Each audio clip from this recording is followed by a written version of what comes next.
Hey race fans, this is Chet Christner with your CompCam's top 5 moments on Flow Racing from this past week.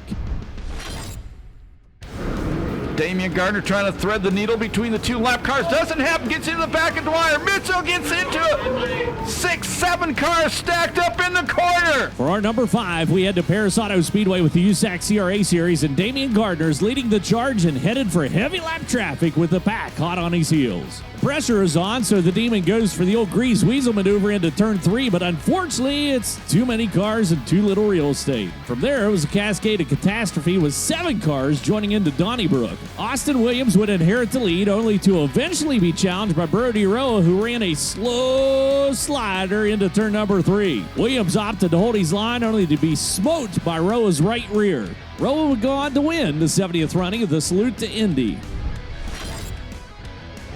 This time by 2 to go, and Shorts hanging with Sunshine.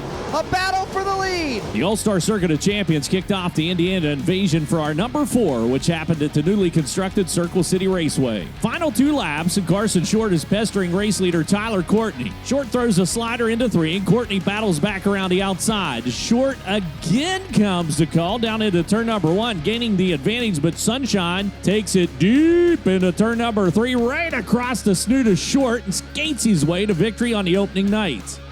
On Friday, Courtney would again find himself in the lead, but this time California gasser Rico Abreu would be the one challenging, and with a bold move around the outside, Abreu would take over the top spot. 11 laps later, Sunshine came rooting and scooting around the bottom, ambushing Rico out of turn number 4. Tyler would grab the lead and then lead the rest of the way and go back-to-back at Circle City. Mesraw will go to the inside of Bodine for that final redraw position. CV now sits second. Squeeze him a little bit off, and a big contact. Red flag. A little non-wing action at Indiana's baddest bullring for our number 3, and Cole Bodine is ripping the rim, trying to hang on to the final redraw spot in his heat with Timez chugging down low. Contact with Timez throws Bodine into a snake he just can't shake, and well, bam! It's cowboy up for Cole Bodine as his car starts channeling chicken on a chain. Good grief, is that thing ever going to stop? Later, Mesraw would be up front in a feature when Sutter, California's Logan Seavey would cruise the cushion and take over the lead with 6 to go. Unbeknownst to Seavey, Brent Beauchamp was digging and pawing, scratching and clawing around the hub, and almost gets Seavey at the line. Margin of victory, less than the blink of an eye.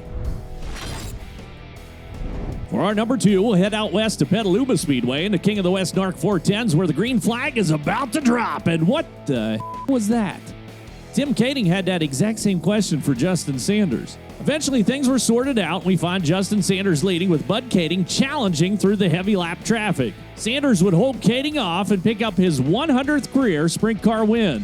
TK, who finished 6th after making repairs, gives Sanders a little bump and a rump after the checkers. Displeasure or congratulations? You make the call.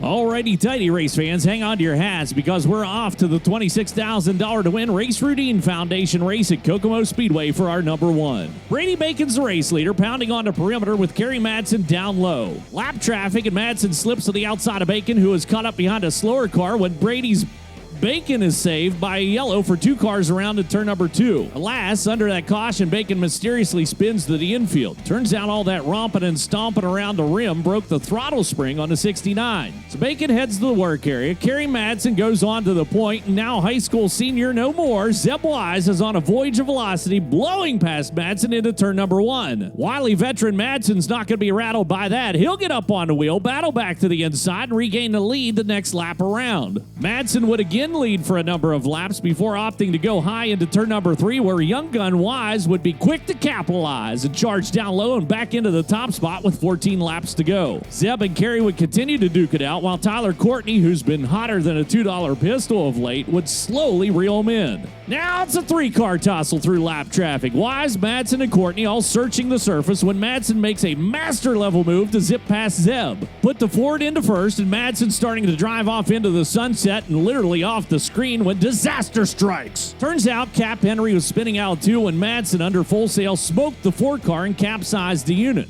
Zeb would take over and lead the rest of the way, picking up his first All-Star win and a $26,000 payday. And champagne for everyone.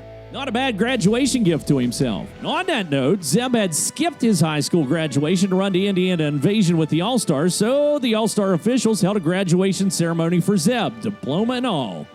Apparently, it was a certificate of speed.